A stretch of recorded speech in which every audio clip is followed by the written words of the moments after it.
This is AKASHVANI Shillong, the Northeast News Bulletin, read by Arundhati Paul.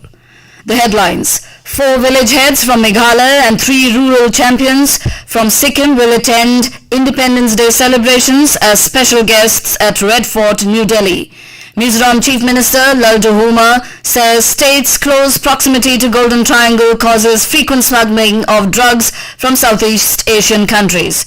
More than 3,000 people benefit from Sarkar Aapke Dwar, organized by District Administration East Kameng in collaboration with Indian Army in Arunachal Pradesh. Ambassador of Republic of Korea to India Lee Seong-ho visits Tripura to strengthen bilateral relations and explore business opportunities. The news in detail. The Ministry of Jal Shakti is hosting special guests nationwide for the Independence Day 2025 celebrations at Red Fort in New Delhi. These guests include village heads, members of village water and sanitation committees, and other grassroots champions who have made significant contributions to rural development. From Sikkim, the guests include Ambika Chetri, Panchayat President of Namli Gram Panchayat Unit, Seisei Hang Limbu, Panchayat President of He GPU, and Bhaskar Bhattarai, Panchayat Vice President of Samling Marchak GPU, Gangtok District. From Meghalaya, 4 village heads who will attend the Independence Day as special guests include Leverias Dakar, Chairman of the Village Water and Sanitation Committee, Light Minsau, Krin Dakar from Lumsken, Srimati Casino Marag, village head of Aminda Rangasagri, and Almandi Shira from Bilimnagar, Chachadgre. Mizoram Chief Minister Lalduhuma yesterday said that the state's close proximity to the Golden Triangle, which is well known for drug trafficking, has caused frequent smuggling of drugs from the Southeast Asian countries. The Chief Minister was addressing a state-level and Aizawl district-level program on Nasha Mukt Bharat Abhiyan Drugs-Free India campaign at Lam Mual in Aizawl, participated by more than 600 students from various schools and colleges under the banner Fight Against Drugs. The Chief Minister said drugs must be eradicated completely and urged the communities to be vigilant and united in their fight against drugs abuse to ensure that the Mizo society remains protected from such harmful influences. He encouraged the young people to abstain from drugs and warned that occasional use of them is the first step towards addiction. The Nasha Mukt Bharat Abhiyan is being implemented in 372 districts across the country, including all the 11 districts in Mizoram.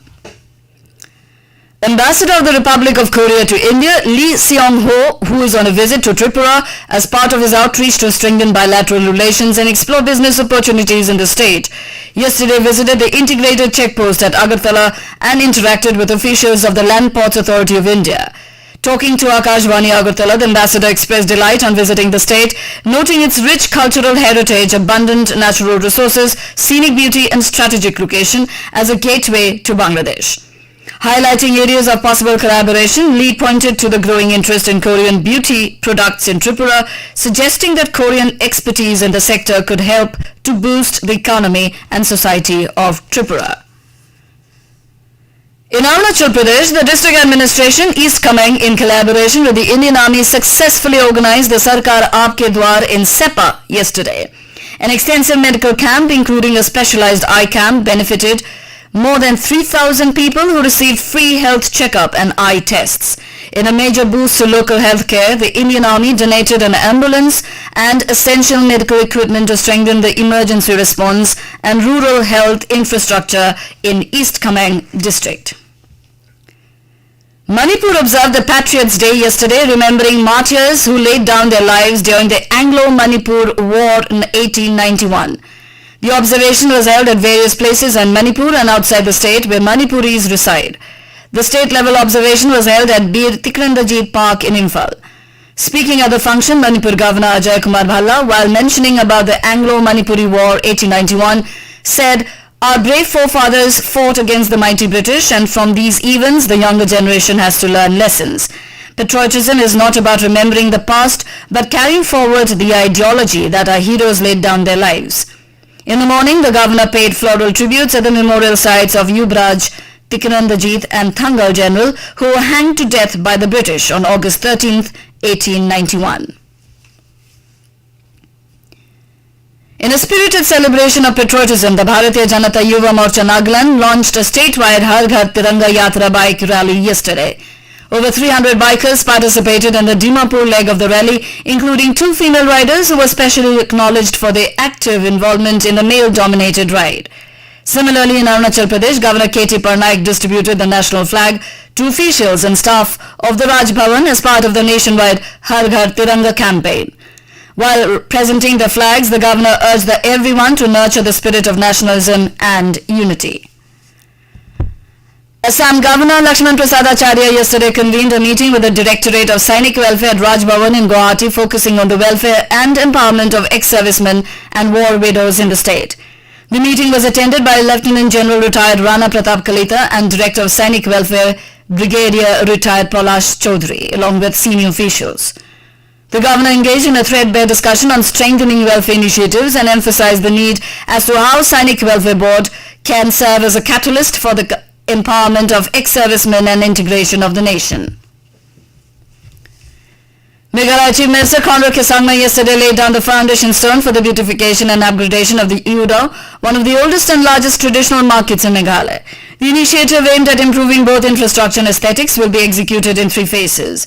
The occasion was graced by Deputy Chief Minister in charge of PWD Roads and Buildings, Preston Tinsong, and Deputy Chief Minister in charge of Urban Affairs, Snu Bhalangdhar, Cabinet Ministers, along with the Chief of Hima Milim and other guests.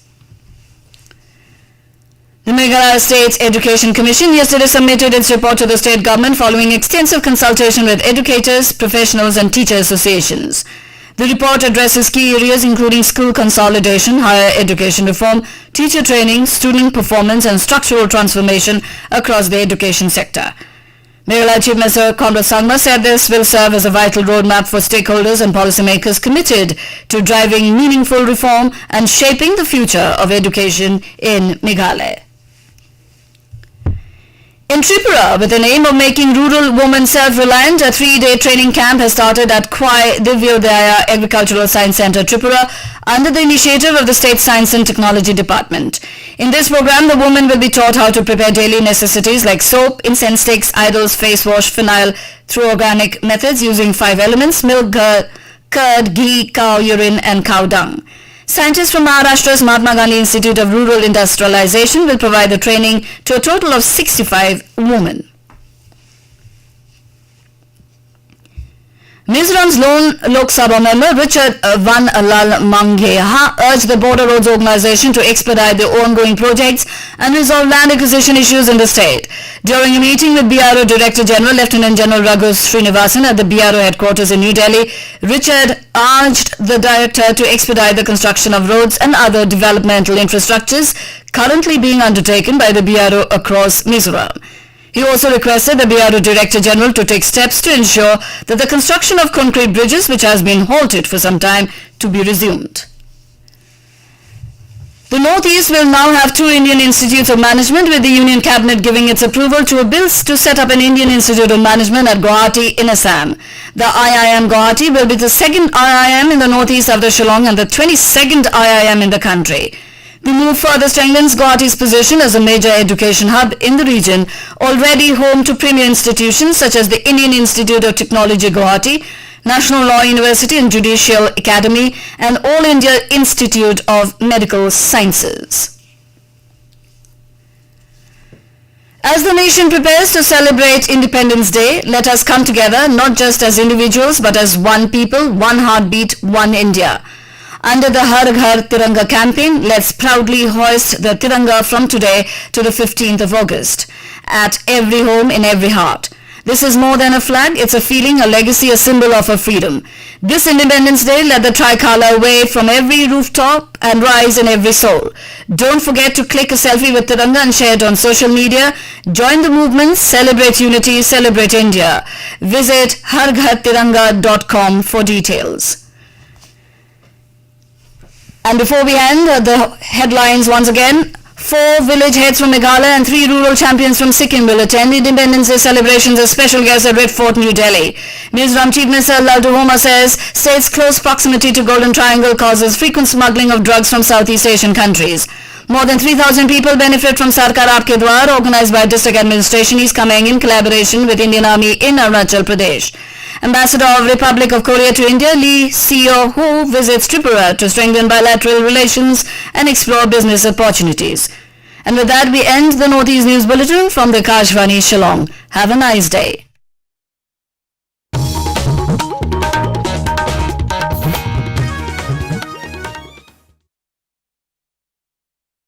Hey, Ribor, may pilihan ito ko doon. Ngapit ba ka doon? Ko to ko siya plus F. Plus F, ayun.